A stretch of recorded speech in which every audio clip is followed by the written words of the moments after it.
All right. Thank Hey, you so welcome. much, Cheryl.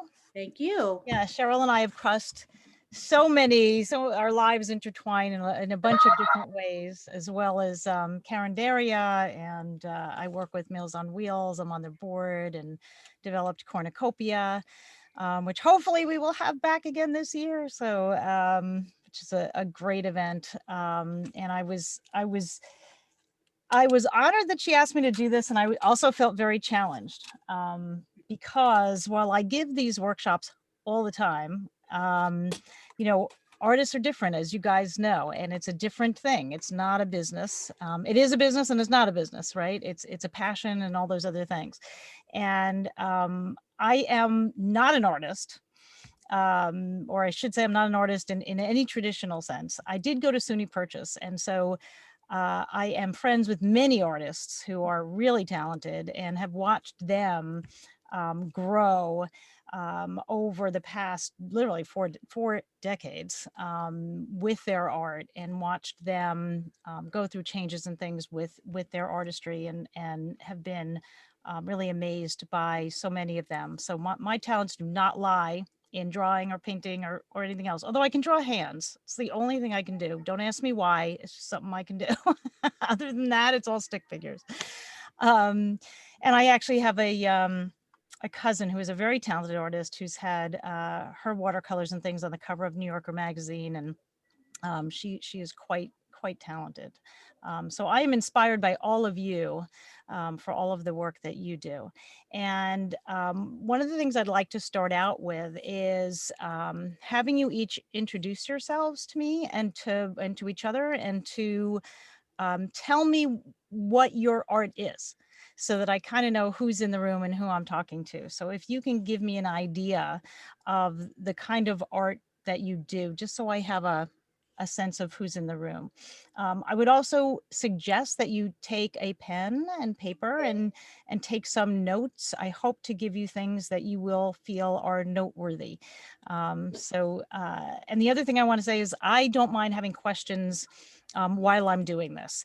I much prefer in-person presentations because I love being able to feed off people and talk and have, interaction. And so these are like a little weird for me to talk and have silence.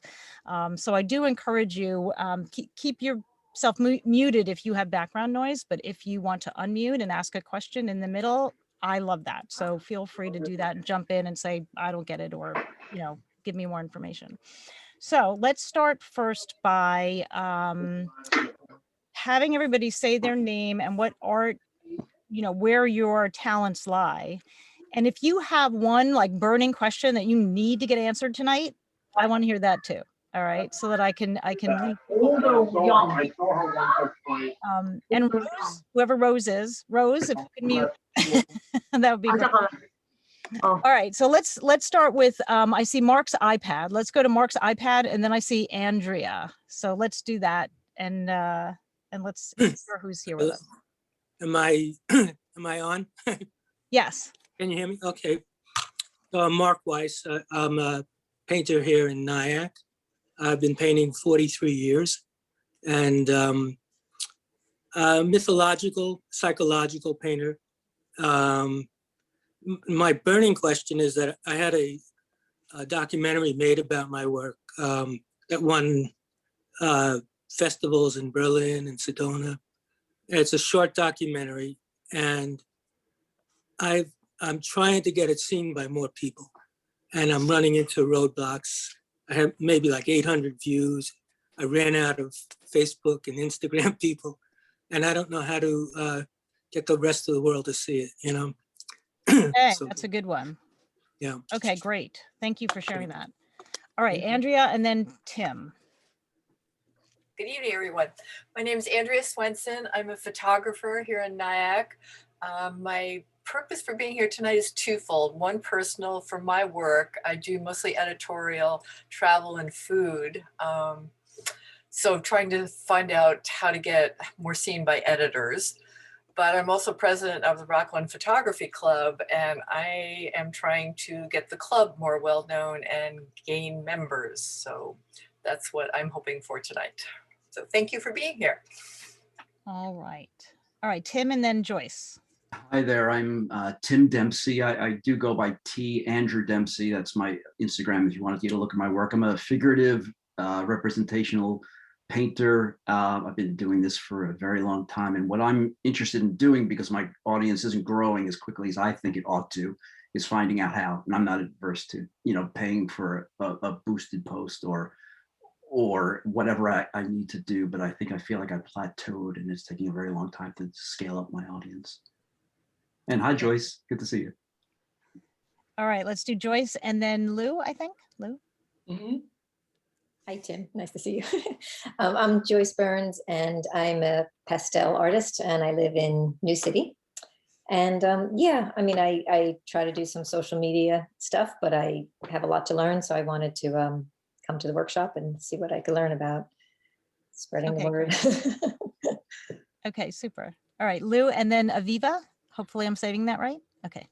Yeah, hi everyone. Lou Spitz. I live in Nyack when I'm not in Florida where I am right now.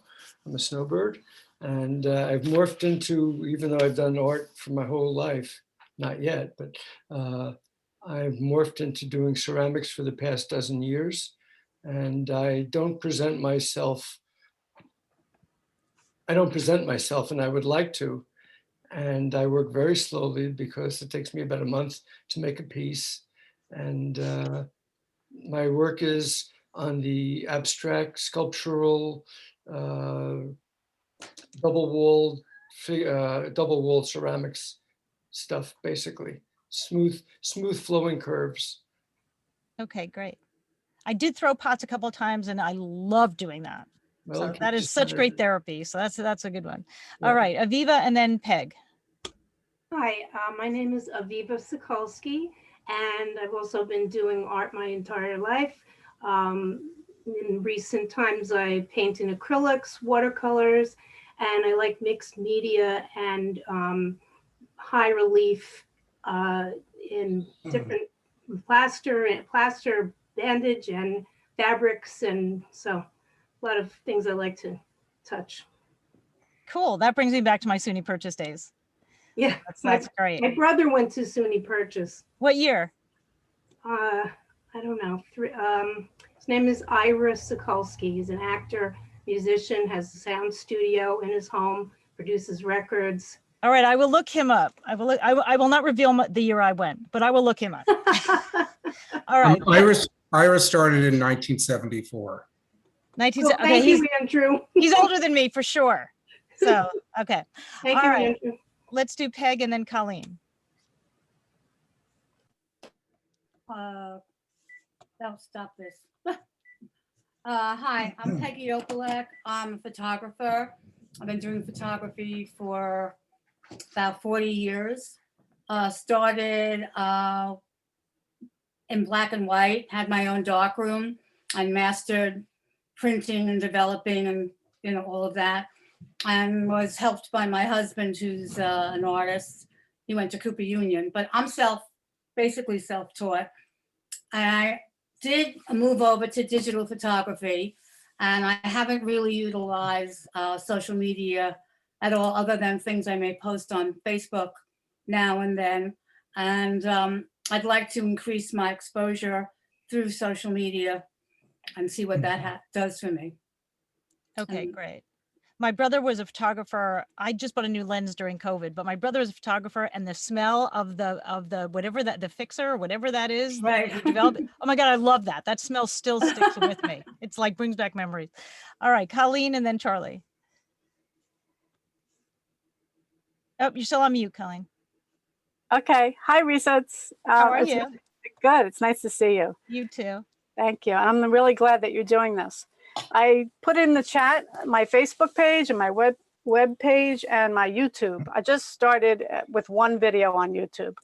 So I'm branching out. I am a school teacher of 28 years. So I am nearing my retirement and I'm ready to cross over and be an artist. And I also teach at Rockland Center for the Arts. I teach the wheel throwing and hand building for children. Awesome. Okay. So anything I can learn tonight is just great. Okay, great. Thank you. All right, Charlie and then Jerry. Hi, I'm Charlie Payne. I am little bit of a dabbler. I do a little bit of everything, and that's just kind of where I am right now. I haven't been focusing on any one thing. But yeah, I enjoy doing a little bit of everything. Okay, and good to see you, Charlie. Good to see you, Risa. All right, Jerry, and then Mitchell. Hello.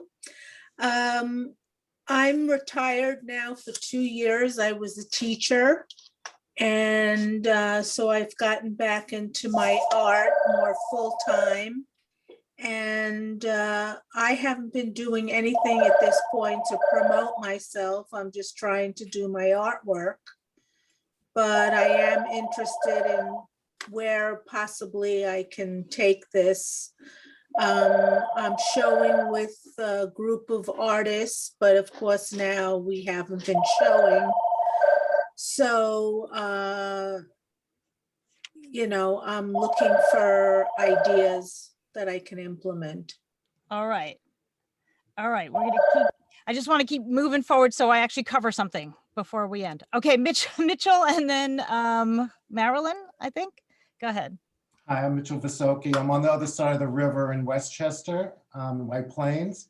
I'm a retired art teacher for many years now, and I have a studio here in Portchester. I'm here both in a dual role for myself as a visual artist, and I work with printmaking and caustic painting, infused glass, and collage.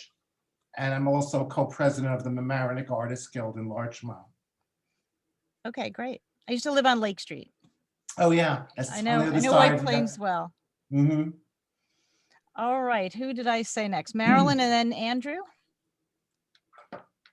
Hi, good to see you. So glad to be here with everybody. One of the things I want to do is to meet a lot of other artists. I have been an art teacher and still am teaching art in my home here in New City. I've been teaching for 41 years and love it and don't intend to ever stop doing that. But during COVID, I had a weird experience recognizing that my studio had thousands of dollars worth of materials. And of course, there was nobody there to use them. So I turned around and said, my gosh, why don't you become an artist? And so after all these years of teaching, I have begun during this year to do a lot of pencil coloring. I've been exploring a great deal of who I am in that, which is a major revelation to me. Because everything I've done was for the benefit of my students prior to that. So it's a new experience, and I'd love to meet more people as I'm jotting down all your names, and hopefully we'll meet you again. I'm gonna cut you off because I just want to get through everybody so I can get to some tips. So don't be insulted if I cut you off. No, that's fine. Go ahead. Okay. All right. Andrew and then Angelo. Hi, I'm Andrew Horn. I'm primarily a facilitator of other people's art. I'm the executive director of Penguin Rep Theater, Rockland's professional theater. I've been with the company for about 40 years. I also went to Purchase and I'm a Purchase graduate, but way before you, Risa, I was in the, I think, first or second graduating class. And I lived next door to Ira Sokolsky because when I went to Purchase, there were, I think, all of 800 students. Oh my gosh. So you work with Joe Brancato, who I knew Penguin when it started, and I've known Joe forever. Still at the barn. Yeah. But of course, because we've been closed since, last March, we've explored doing some things online, which has been interesting because only less than 25% of the people who sign in are our regular audience, and the other 75% are people from across the country and Canada. And of course, I'm interested in learning maybe of ways that, even when we go back to performing live, how we can share, theater to a larger virtual audience. Yeah, and I think that is one of the benefits that has come out of COVID is people have learned that they don't have to just rely on their events in person, that we're going to start to see hybrids. And I also noticed that you have Dan Loria doing a series or put together a series. So Dan Lauria worked with my husband. My husband's an actor. Dan Lauria worked with my husband years ago, long before Wonder Years, and Dan was going to give up acting. Yep. Went out to LA one more time and booked Wonder Years. So we know we know the whole story. Yeah. Yeah, That's he's a very great cool. guy, Dan. Yeah, really nice guy. All right, Angelo and then Chris. Hi, can you hear me? Oh, Okay, I apologize for having my camera off. I'm eating dinner and it's not a pretty sight. I'm a playwright. I'm associated with Penguin Rep as literary manager of Penguin Rep. Hello, Andrew. Hello, Aviva. My most successful piece is a play called The Devil's Music, The Life and Blues of Bessie Smith, which was developed at Penguin Rep, originated and developed at Penguin Rep, played all over the country and in Canada. And I also teach at RCC. And why I'm here, I'm part of the Penguin Rep Communications Committee, so I'd like to learn a little bit more about social media for Penguin and also for myself. I want to make a concerted effort to promote my own work. Awesome. Well, Rockland Community College is a client of GMG, so. Oh, okay. So, yeah, so you're a client by way of, you know. Who's your liaison there? Susan Leiden and Okay. Jess Stallone and Beth Coyle. And Yeah, a lot of new people. the whole Okay. crew. All right, let's do Chris, Phyllis, and oh boy, Soyan. Hopefully I will pronounce that right. So let's do Chris first. Yes, hi. I am a filmmaker. I am a writer, actress, director, and producer. And I just started going into photography, which was a lot of fun. As of right now, since COVID hit, I kind of went towards more education. I'm in grad school right now at the Shakespeare Institute and working with the Royal Shakespeare Company. So it's like really exciting. I came here today just to learn more. I thought your course was really interesting, and yeah, I just wanted to learn. Awesome. Well, I did go to originally try to go to Purchase for acting and did not get in 2 years in a row, but I do a mean Shakespeare. So, all right, who's next? Phyllis, I think. That would be me. I apologize for my camera off, but I'm a bit of a mess. No worries. So I'm an owner of an art center and a gallery in Orangeburg, New York. I produce and direct events, public events and exhibits. I absolutely love representing and promoting artists and their art. I do like marketing and social media. I'm hoping to learn a couple of things and pick up some tips. Okay, great. All right, and Soyin, you have to help me with your name. Hi, Soyan. Thank you. Soyan, Sorry. okay. I was close. Okay. Yeah. Hi, how are you? Sorry. I have two That's little okay. ones, so it was kind of like a mess here. Sorry. No worries. I went to grad school. I went to art school for a master's, and after I graduated, I worked as a textile designer in Garment District until I gave birth, and then I've been trying to get back to fine art, world again, but then it's been pretty difficult, and now it's a little older, so I'm trying to get back to my field again. So I'm trying to learn a little more from there. So, Okay, great. All right, I think I got everybody, right? Got everybody? Wow, well, as I expected, what a fantastic group, unique group, wonderful group in terms of all of the different arts that you represent. So I am honored to be presenting to all of you. What a really inspiring group. So thank you for sharing all of that. All right, like I said, grab a pen and paper. So I am going to cover a lot of ground, and I'm sure that you're going to have questions, and I will encourage you to ask your question if you have one that's burning. You can also write it down. You can also email me afterwards. So my email is right basically in my name there. So it's risa@gmgpr.com if you want to follow up with anything afterwards. So I'm going to start with something really basic, and it's because Cheryl shared with me a lot of the websites of people who were going to be on this call. So I went through everybody's websites, and there is work to be done. So here's some of the things I want you to think about. Your website really needs to be a representation of you. And while social media is fantastic, and while you might be able to get away with, well, I have a great Facebook page, you still need a website. And you still need to drive people to where they can see more about you and read more about your art and see your art. Your website, though, needs to really be well done. And when I say well done, I'm going to fill in what those blanks are, okay? No matter how good we think we are, or what information we think we want to include on there, Google has other things in mind, right? So Google has its own algorithm that it follows, and it doesn't really care what we want to show or what we want to say or what we don't want to say, right?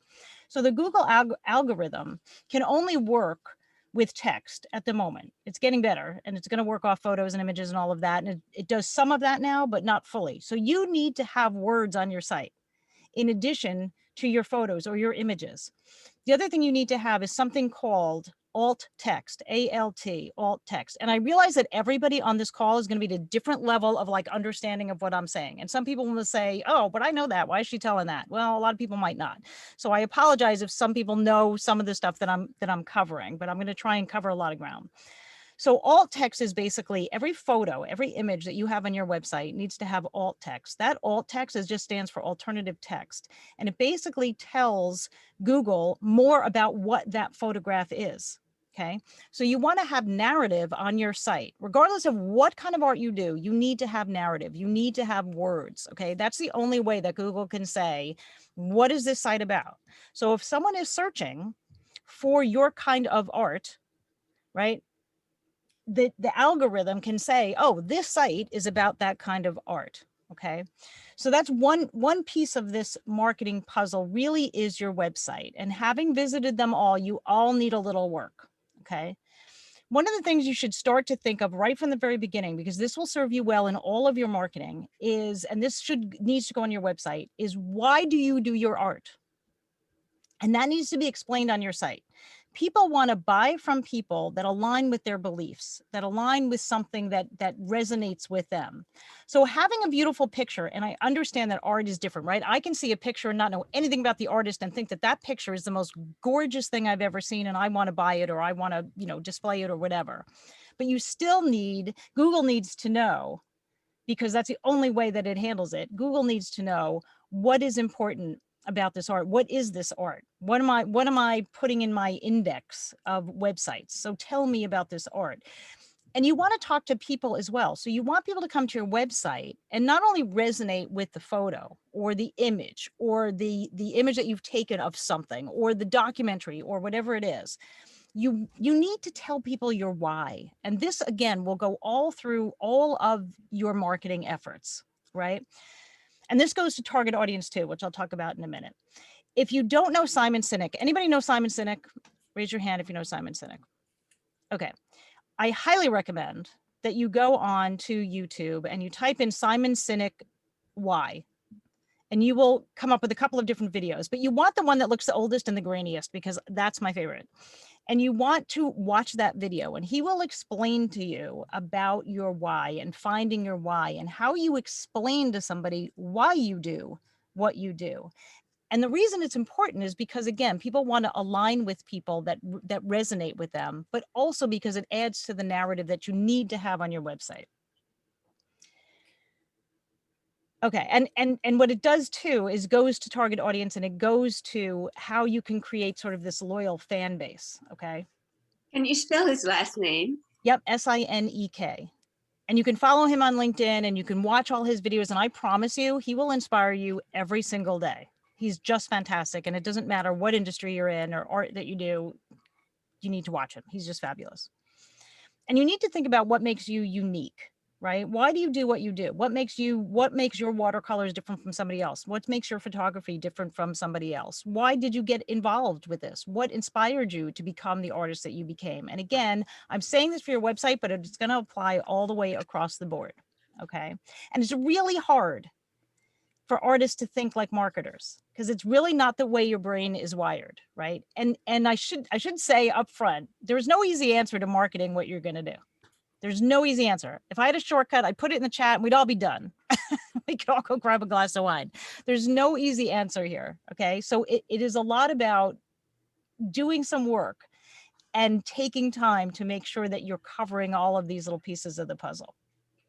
So the other thing you want to do in your website, and again, I know this sounds really basic, but your website needs to be up to date. And I checked everybody's websites, or at least the ones that Cheryl had sent to me. And a lot of your websites are not up to date, meaning that they're just old, or they are from an old software. So they may not be mobile friendly and mobile ready, and Google penalizes you for that, right? So you need to make sure your website is up to date. There were a few pages where there was Latin on there. So when you go to make a website, it'll give you like Latin, you know, lorem ipsum, whatever, as a placeholder. And some of the websites had that. Like, you need to take that off and replace that with your own verbiage. Okay. So basic stuff, but it's so important because Google then knows that you haven't updated your website. Okay. And you, of course, you want someone to go to your website and find all the information that you want there, not just random stuff. Now, a lot of your websites did not have how to contact you. Okay. A form is not enough. You need to have a phone number. You need to have an email. And you need to have all your social media links. Many of the websites do not have social media links. And you need to make sure your social media links actually go to your social sites. When you set up a website, it gives you just generic ones. And some of the ones on the sites just took me to generic Facebook or generic Twitter or generic Instagram. So you need to make sure that all of that is up to date and spend some time, because that's your face, right? If people don't know you and they go to your website and they find your website, that's your face. That's your whole image. That's you. So you want to make sure that it's completely up to date, that everything on there is really representative of the image that you want to project. And again, that can be whether that's Penguin Rep or whether that's, you know, Tim's site or about the documentary that Mark's doing, whatever it is, you want to make sure that it is up to date. So someone goes there and they're not going, oh, wait, what is this? Is this current? Is this like, what is this? You want people to immediately go, oh, wow, this is cool, right? That's what you want people to say, or wow, this is really interesting, or, you know, think about what you want the reaction of people to be, right? What do you want them to think when they go to your site? So social media tags and links all up to date, right? Now, some people had their social media links that's going generic, but other people had their social media links going to an Instagram that was private. So that's not helping you either. If you want to market your art, you need to make sure that all of your social posts, all of your social platforms are public facing. If you want to have a private one, I have a private one. My Facebook private, Risa private is, you know, me and my friends and high school buddies, and that's it. But then I have a GMG page where I post. Okay. And my Instagram, if you go to my Instagram, I'm probably a bad example, because if you go to my Instagram, it's personal and business. I've never really separated the two, and I don't know, part of me doesn't care, but you know, you have to make that decision, make that a conscious decision if you don't care, but certainly don't make it private. If you have it on your website, it shouldn't be private. Let that be, it's a sales tool for you, right? So all of these social platforms, your website and all of your, whether you're using Pinterest or Instagram or YouTube or whatever you're using, all of those need to be public facing. They're all sales tools for you. So no reason for them to be private, and they should all be up to date. So again, not just in the posts, which we'll talk about, but in the description. What's in your description, right? Is that current? Is the website in your Instagram bio, is that current? Is that your current website, right? A link in an Instagram description or caption won't work. It has to be in your bio. Okay, so you want that information all up to date. Facebook, same thing. Facebook gives you a place now to write your story, and it says like your story. So you want to put a current picture and you want to have your narrative there.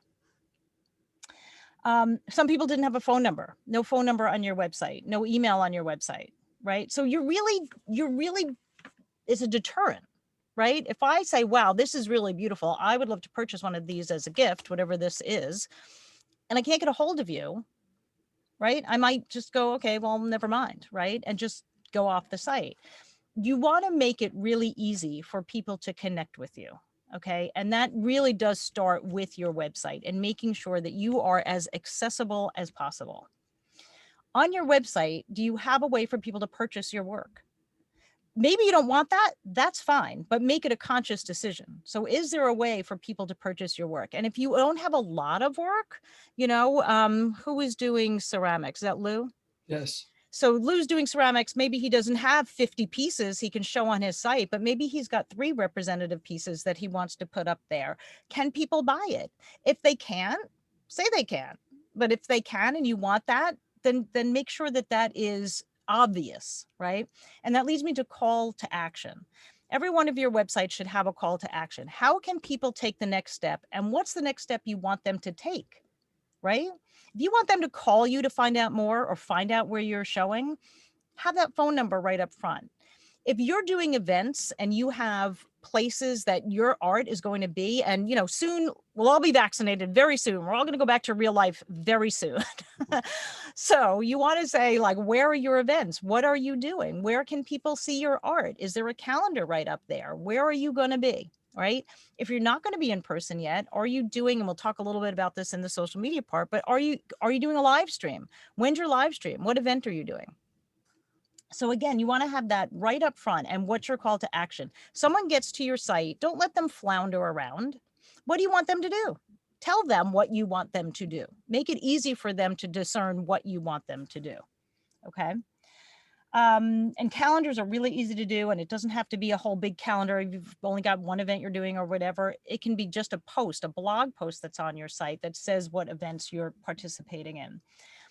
If you have recent sales, that's something you can put on your site. Did somebody recently buy something and you want to, showcase that piece? I want to thank so-and-so, or maybe you sell to corporations and you want to thank so-and-so for purchasing your art. Can you showcase on there? Other links. So one of the biggest ways that websites are brought up in the algorithm of Google is by having backlinks. So if you have a website, you need to make sure that your site is promoted on as many other sites as possible. And the more important the site is, the more important that backlink is, and it brings you up in the algorithm. So links on the Arts Council, for example, if there's a, the Rockland County Tourism has their website. If there were links there to an art show or something that was happening that linked back to you, all of those backlinks are really important to Google. So if you can backlink to each other, other artists in Rockland, and maybe you just have that as a page and you all link to each other, that goes a huge, long way. Okay. So backlinks are really important. Okay. So, and that so search engine optimization. So if you do, if you are doing watercolors or you are doing photography, right? You want to make sure that the narrative on your site says that as much as possible, and that the alt text that I mentioned in the beginning says that as much as possible. Because again, when when someone's searching, right, photographers in Rockland or something, Google goes through all these millions of sites really fast and says, oh, well, this site talks a lot about Rockland County and a lot about photography. So I'm going to show you this site first. And that's basically how the algorithm works. Okay. It's really, Google goes, okay, you're looking for this. This site talks a lot about that. So I'm going to show you that. And it's very hyper local now. So if you are really based in Rockland and that's really the only audience you care about, then you need to say Rockland all over your site. Put it in your footer, like you want to put that everywhere as much as possible. All right. I want to talk a little bit about target audiences, and then I'm going to go to platforms and the social media, because I know that that's a big part of all of this for everybody. So you really need to think about your target audience, because again, that goes to your website and how you lay it out and what you say on your website, but it also goes to how you target within your social media and within your posting and all of that. Who is your target audience? Right? And people love to say to me, everybody can buy my stuff. Okay, but not really, or you don't have the money to market to everybody, right? So how can you fine tune that? Is it somebody who's retired, who is was a previous, art collector or blah, blah, blah? Is it moms who love art, who love watercolors? Is it, what do they look like? What is the description of the person who buys from you? And if you already have a built-in audience, then poll that audience, send them a survey and say, we're getting ready to come out of COVID and do some marketing, and we'd love to pick your brain and get some feedback. We're going to pick somebody to win a Starbucks card, at the end of this or whatever, and ask your people, like, what, why do you like this art, or why do you like, whatever it is. Okay. So you want to find out as much about them as possible.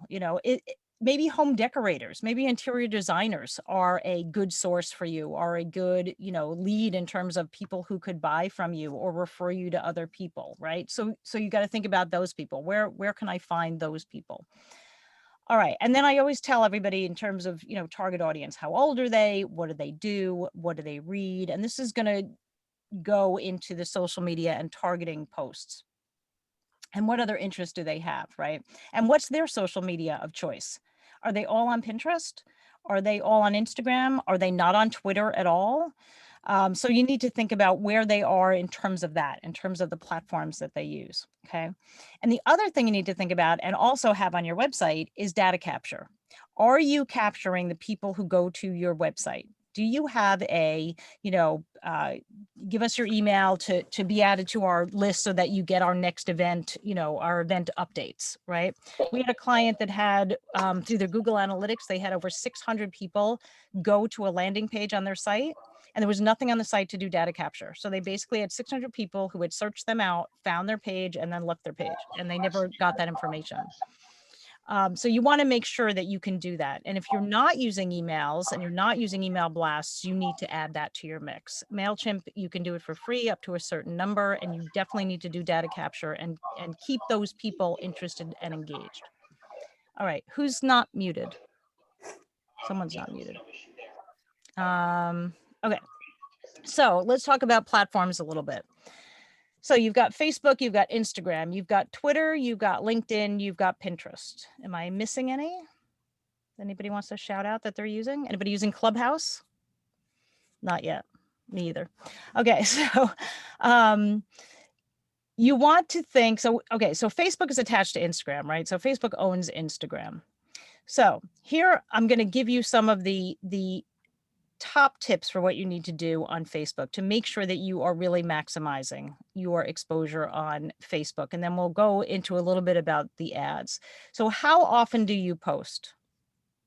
You need to post a fair amount. Okay. You need to make sure that you are staying engaged and you are keeping your audience engaged. Okay. So you want to post a fair amount. And because you're artists, you should have things that you can post, whether they're current pieces you're working on, whether they're a photo that you took, whether it's a snippet from the documentary, whether it's a mixed media, trying out a new mixed media, whatever today, or highlighting other people, found this great new artist, thought I'd share, whatever. There are limitless numbers of things to post about. Okay. It doesn't always, and people sometimes make the mistake that they feel like they have to always post about themselves.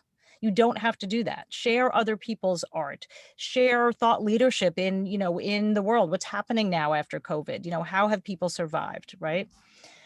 You want to tag other people too, so that you are making sure that you're bringing other people into the conversation. How many of you use hashtags when you're posting? Okay, so hashtags really are important. They really are a stream of consciousness, and they really do pull in new people. So you want to make sure that you're using hashtags. If you're not sure what hashtags to use or you want suggestions, go to besthashtags.com. Not kidding. Go to besthashtags.com and you can plug in something and it will give you other hashtags. You also want to make sure that you're using, you're using the towns, right? So if you are going to be in Clarkstown, you're going to be doing something in Nanuet, Rockland, whatever, you can use those hashtags as well. No, Facebook loves hashtags. It's fine. Totally. Aviva, good question. Definitely you can use hashtags. Now, if you are not sure about how to craft a post, how many of you are using Canva? All right, write this down. So canva.com, canva.com. And you can thank me later. Canva.com is the best thing ever. It will help you make any post you want. It's free. Of course, there's a paid version, but it's free. You can upload your own art and it will give you, you just plug in. I want to do a Facebook post. I want to do a Facebook banner. I want to do a LinkedIn post. I want to do an Instagram, whatever. And it will give you the exact dimensions. It will also take colors from whatever you're uploading into it, and it'll match the colors for you. It will give you a myriad of fonts to use that you can choose to make a headline or whatever. absolutely, you will go down rabbit holes with Canva, and you will love it. It is fantastic, and you can use it for anything. And like I said, it's free. So it's a great little tool, and everybody's using it now. Great, great tool. How many of you are using stories? Can you create short videos on Canva?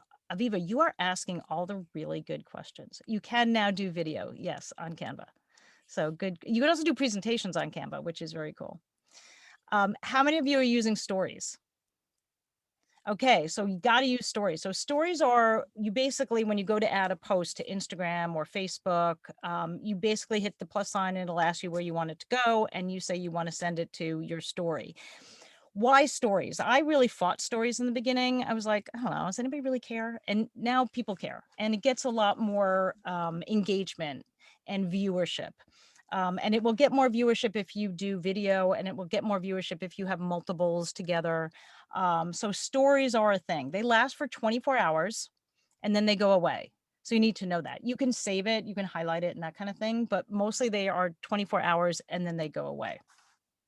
But it's kind of it's cool. They're fun. If you haven't clicked on stories for other people, click on stories and get a feel for this stuff. Okay. If you are hosting events, you need to be posting about those events. Okay, so you need to do an event post on Facebook. Okay, so that you are, and then post about it as well. But you want an event because Facebook will also push that information out to people. If they say they like it or they're going to attend, it will remind them about it. So it's doing free publicity for you. So if you are doing any kind of event, make sure that you post it on Facebook as an event. Okay. Now, what kind of events can you do?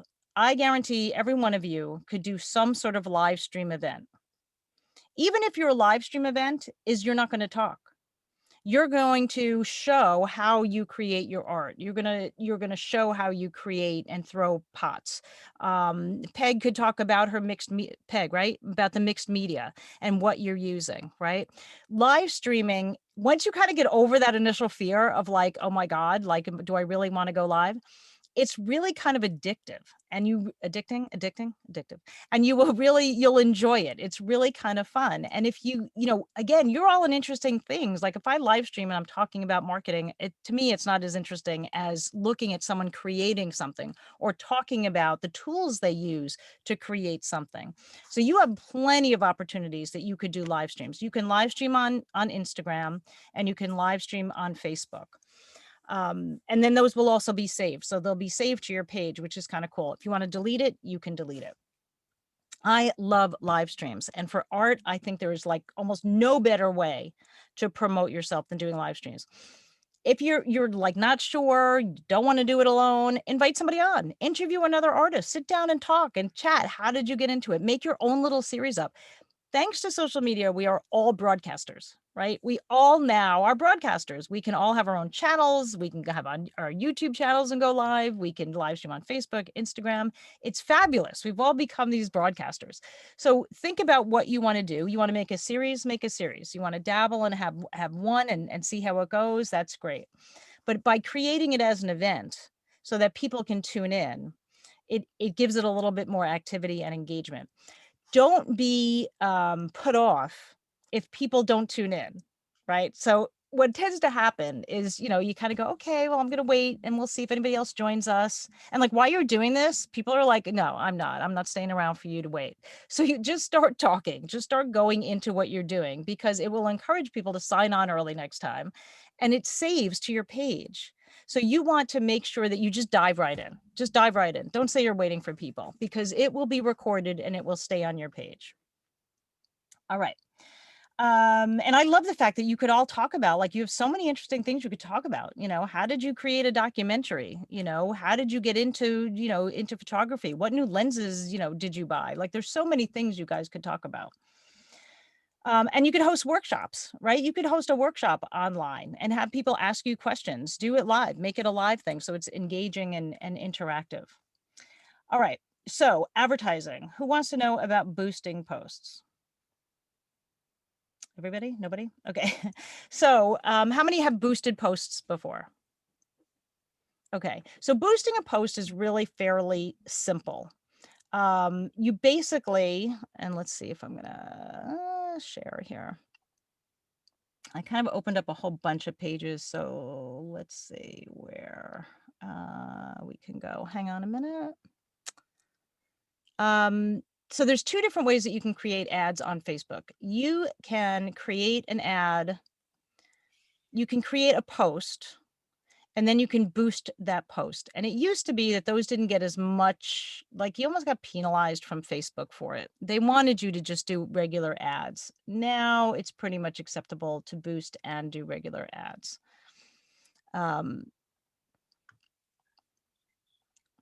So you can all see that, right?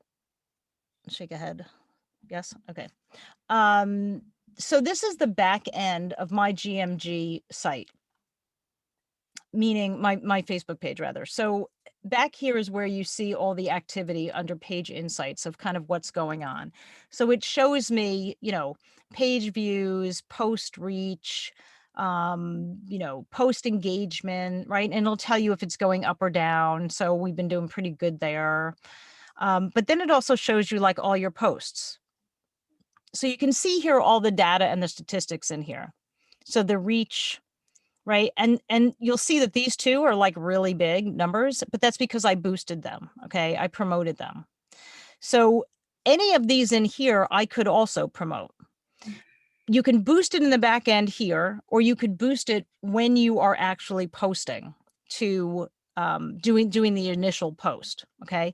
Setting up an ad is separate and it's a little bit more complicated, but what I wanted to show you, so this is going into the ad manager and this is setting up a separate ad. And what I wanted to show you in here is when you create an ad,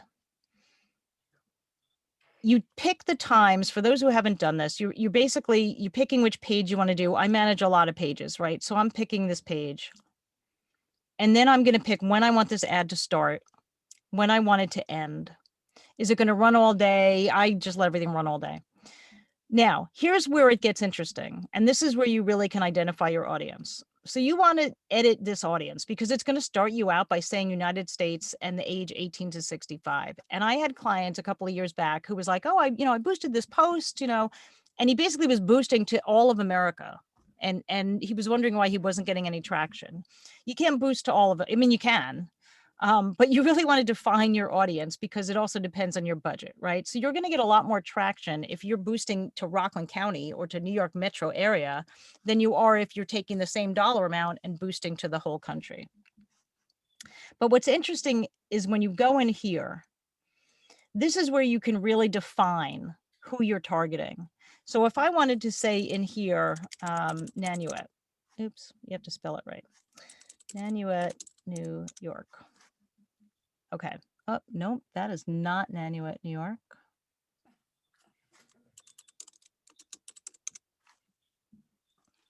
Seriously? White Plain. No, let's pick Nyack. Okay. I don't know why Nanuet's not in there. It is in there, but all right. So then it basically drops a pin. Okay. And it says, this is giving me a radius around that area. You can change that and you can say, I only want to include, just Nyack, just zip code. So you have the ability to change where you want to target that to.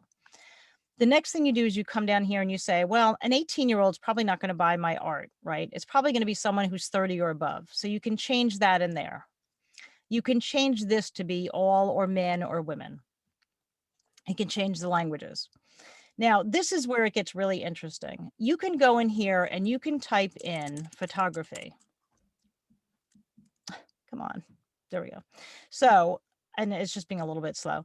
So here I can now say, oh, well, look, I only want to target travel photographers, right? Or nature photographers or whatever. And you can pick in here who you want to target.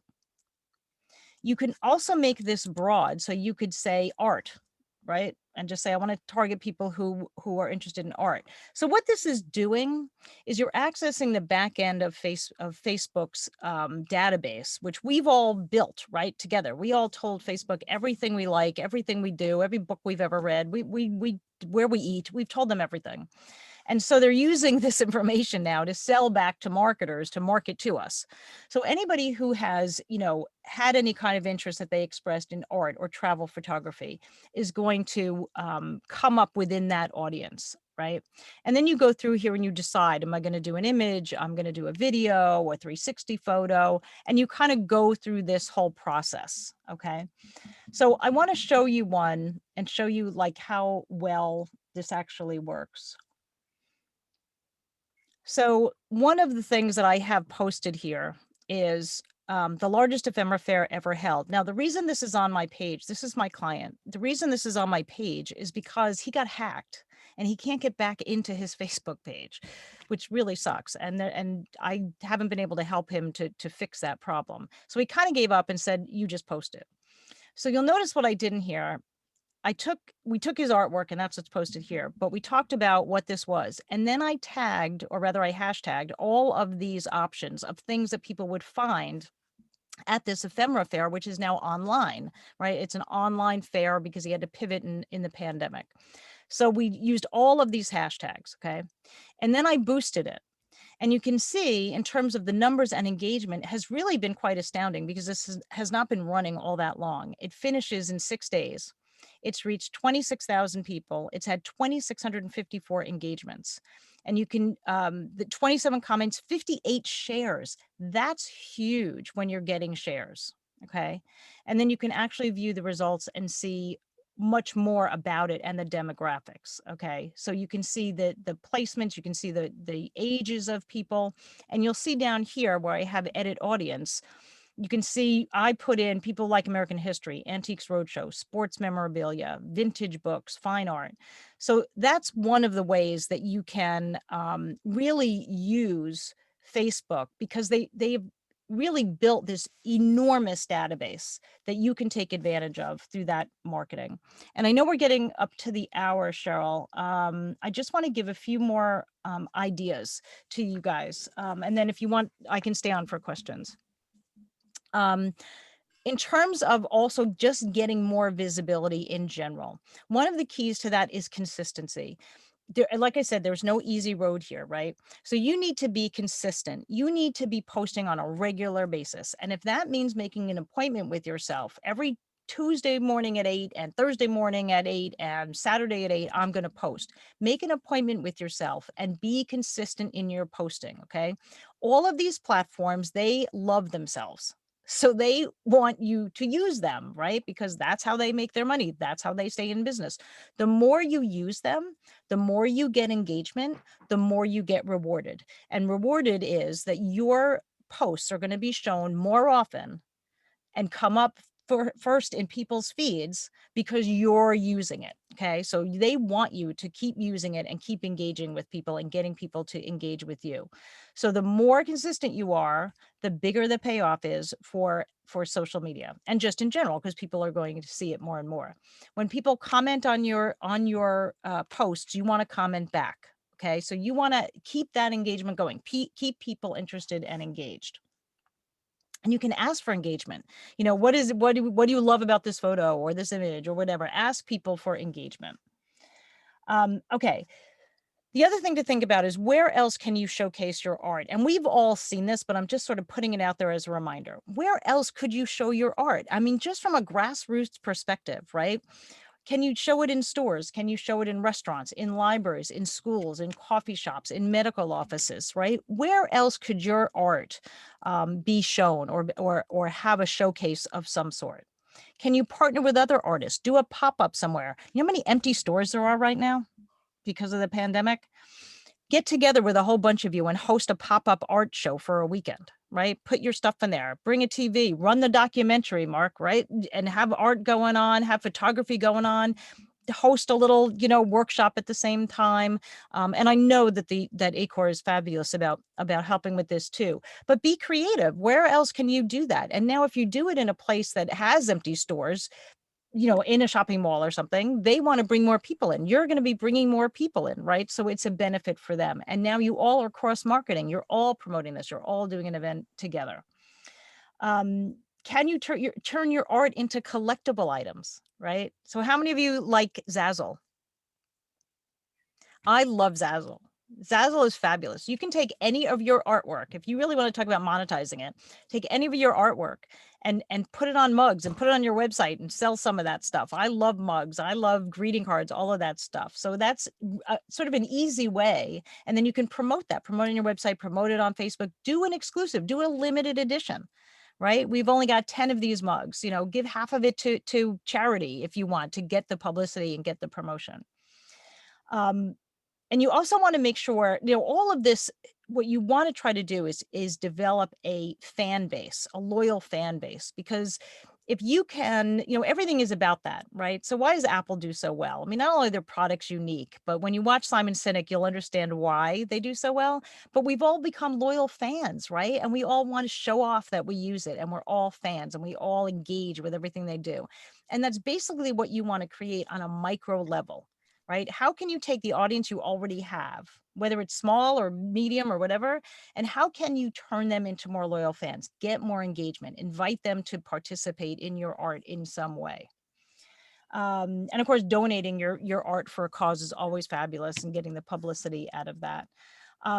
So, I mean, I've kind of touched on a whole bunch of things here, and none of this is easy. You know, all of this takes some work and it takes some effort and it takes consistency.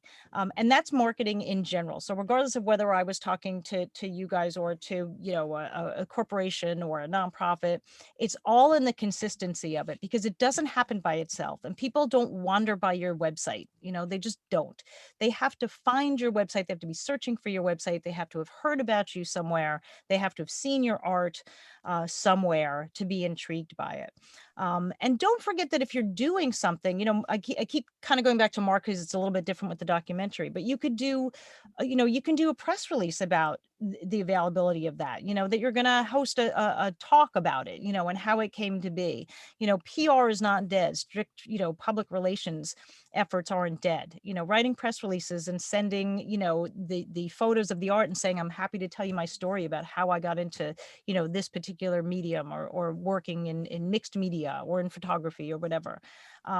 So, you know, it's an interesting time with social media because before this, you didn't have this many opportunities to share in such a public way. You didn't have an opportunity to be a broadcaster and have your own show, have your own podcast, have your own, you know, your own Instagram show. So we've got all these free tools. All of these are free tools. So it's a matter of, you know, sort of understanding the impact of them and then doing what you do consistently. And it absolutely pays off. It's not easy. And I'm not saying next week you're all going to be, you know, have loyal fan bases. It takes work and effort, but it does all pay off. And because these tools are free, you really are able to do it, set time aside during your day, whether it's a Saturday morning, whenever you can do it, set time aside to make it your marketing time, your promotion time. And with that, I will open it up to any other questions. And Aviva, you are great with these questions. Let's see. Cheryl, do you see any others in here that?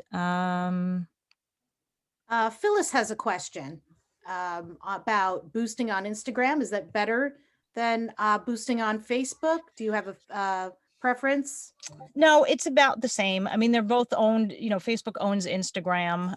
So when you boost on Facebook, it goes to Instagram unless you specifically tell it not to. So I tend to boost on Facebook and then let it ride to Instagram, but you can certainly do Instagram as well. You know, Instagram lends itself more to those quick pictures and to those visuals. And so Instagram is, to me, is more art related, is more art focused, if you will.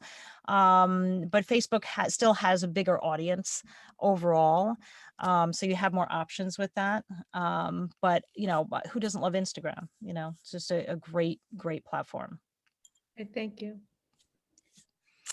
What else here? I mentioned a lot of terms that you're unfamiliar with. What's the best way to get explanations? Watch the video and then Google everything, or we can do a 201 class. You know, there are a lot of actual help videos out there. If you Google, you know, how do I post a, how do I boost a Facebook post, you know, how do I create an ad? There are plenty of videos out there to watch. And I do recommend doing that. I mean, it's really that simple that you can Google some of the things I've said if they haven't been clear and get explanations. There's plenty of help out there.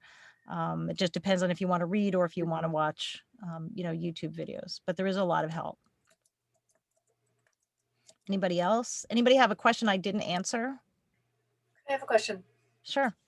When you're talking about data grab on a website, if people come to the website and it gets their emails, it's then ethically, I guess is the word, okay to contact them with information about your organization? Or Yeah, and they're opting in. okay, just by even if they just cruise on by and don't leave any information, you're just grabbing. Oh no, you won't be able to get their email unless they put it in. Okay, great. Yeah. Okay. Yep. So they're opting in if they do that. So if you use MailChimp or you use Constant Contact, you can put a form on your site that is either in the footer of your site or pops up, and they can choose to fill that out or not. And I can tell you that Down to Earth Living is a client, and we put in, we just transferred him over to Constant Contact. And we have an inline form, it's called, and then we have a pop-up form. And just in a matter of about a month, he's gotten over 200 people who signed up already. And so they're opting in and they're choosing to do that, which is just fabulous. You know, they're asking, yes, send me information. Okay, because I've seen, we've been contacted with people saying we can collect emails for you off of your website. And that didn't sound very polite. No, I mean, you don't need to use a third party for that. You really can, you know, work with MailChimp or with Constant Contact and set up those forms pretty easily. Okay, thank you. Are those two free? MailChimp is free to a certain amount. I have moved all my clients away from MailChimp because I find it to be a nightmare right now. But it is free for a certain number of contacts. I do have a partner referral code, and I can send it to Cheryl for Constant Contact, where it would be free for a certain time. Constant Contact is more expensive in the long run than MailChimp, but I just find it way easier to use. So I've moved my account there and all my clients there. So, and it's just easier. Yeah, Charlie. Yeah. I use MailChimp because it's free and my list is only 400 people, but it's just like pulling teeth. Yeah, it's really hard. And I'm good at it. I'm geeky. And I got to a point that I just literally was exhausted and said, I'm not going to do this anymore. I mean, between lists and you have to re-authenticate and all this other stuff. And I was like, I am done. Yeah, it does have some good capabilities if you're willing to put in the work to do it, but it's really where it is right now. It's not user friendly for the average person. There is a nonprofit rate. So we just transferred a nonprofit over there. There is a nonprofit rate that they have. But if anybody wants the link, I can send you the link where you can try it for free. What else? Aviva, yeah. Do you have any recommendations for specific sites to set up your website? I've heard that Wix is good for artists. My brother's a musician and actor, and he's talking about using GoDaddy. What are your recommendations? That's a really good question. So I've used Wix once for a client who had Wix, and I hated it. Doesn't mean I'm the end all and be all, you know, but I hated it. My site is done in Squarespace. I have a couple of clients in Squarespace. They have very artist friendly templates that you can use and also customize. So I like them. What I don't like about them is that you really don't get customer support, like phone support. It's kind of annoying. But it's pretty, for if you don't have a complicated site and you're an artist, there's good templates there and you could be up and running fairly quickly. I have not done a site in GoDaddy in a very long time. So I know that they have that ability, but I haven't done it in a long time. I have a lot of, go ahead. How do you spell Wix? W-I-X. Oh, it is, okay. I've also done one in Weebly, but I didn't really love Weebly either. And the other one is WordPress. And You know, WordPress, I have mixed emotions about. I've done a lot of sites in WordPress and I manage a lot of sites in WordPress. Again, because none of you are doing really complicated sites, you know, you really want, if I had my druthers for all you guys, my feeling of all of this would be Squarespace, just because it's so easy to set up fairly quickly a picture-friendly kind of a site, an artist-friendly kind of a site. So that's what I would recommend above the others. There's probably other options, but. I also like it for the e-commerce part of it. Yeah. If you want to have a web store where you sell prints or your actual art pieces, it's easy to input an inventory and keep track of things, and it's connected to Square, so it's the payments built into it. So that's a good feature to have if you think you might want to explore an e-commerce online store. Yep, very good point. And they also show you Google Analytics. They'll show you the analytics in the back end and stuff like that. So yeah, I'm actually in the process of making my husband's in Squarespace. So I'm a singer and an art teacher and artist. Is it advisable to have everything on one site?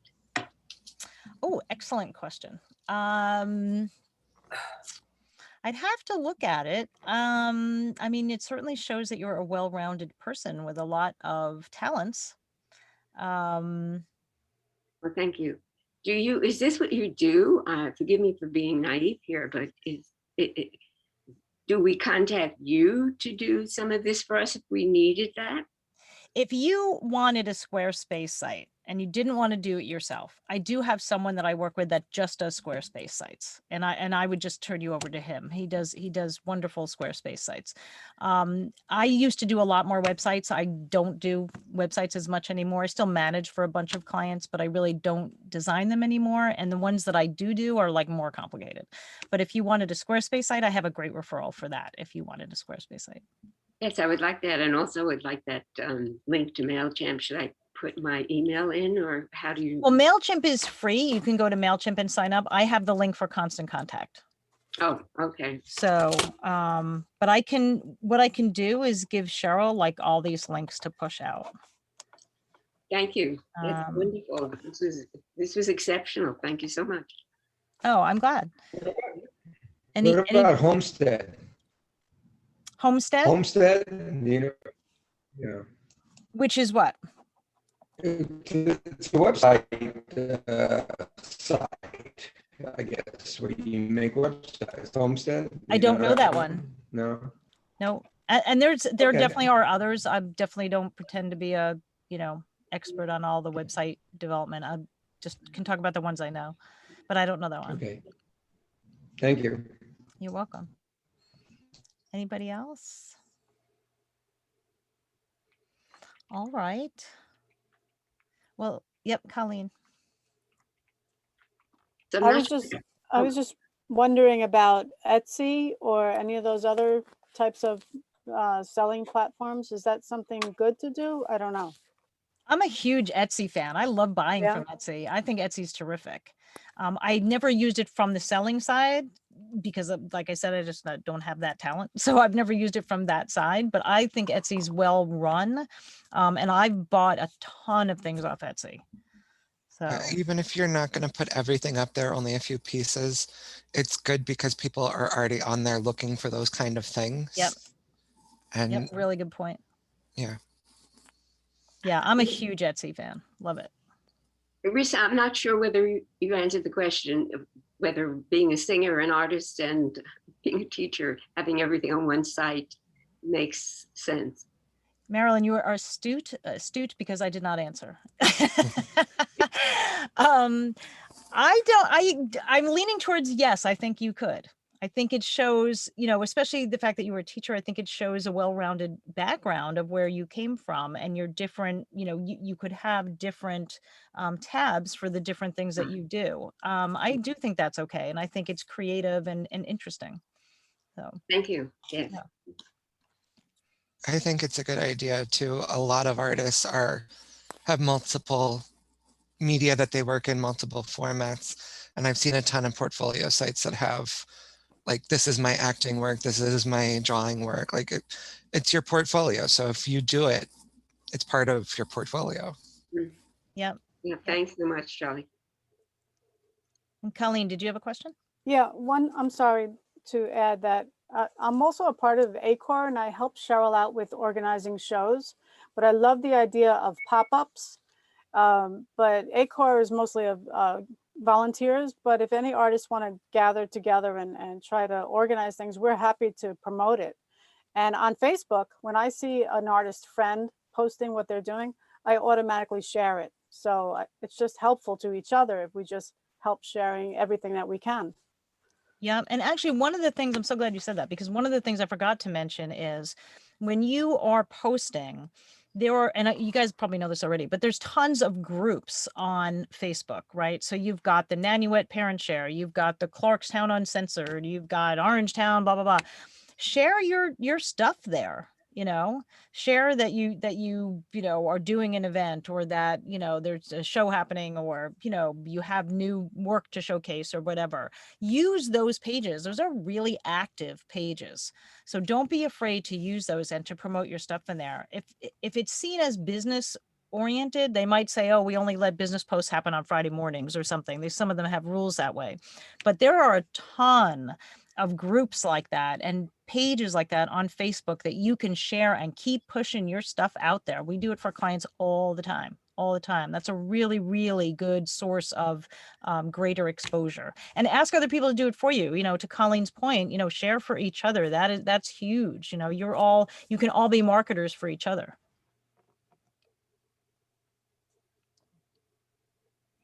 Good. I'm exhausted. I did my first presentation at 10 a.m. So I am toast right now. I can see my cheeks are all red too. So it must be hot in here. But if there's anything, you know, I know there was some follow-up things, you know, I can, anything you wanted to share back out to the group, I'll make sure everybody has it. And I think you shared your email earlier. I also put it in the chat. So yeah, if there's, so please, Risa has said it's okay to reach out to her with any additional questions.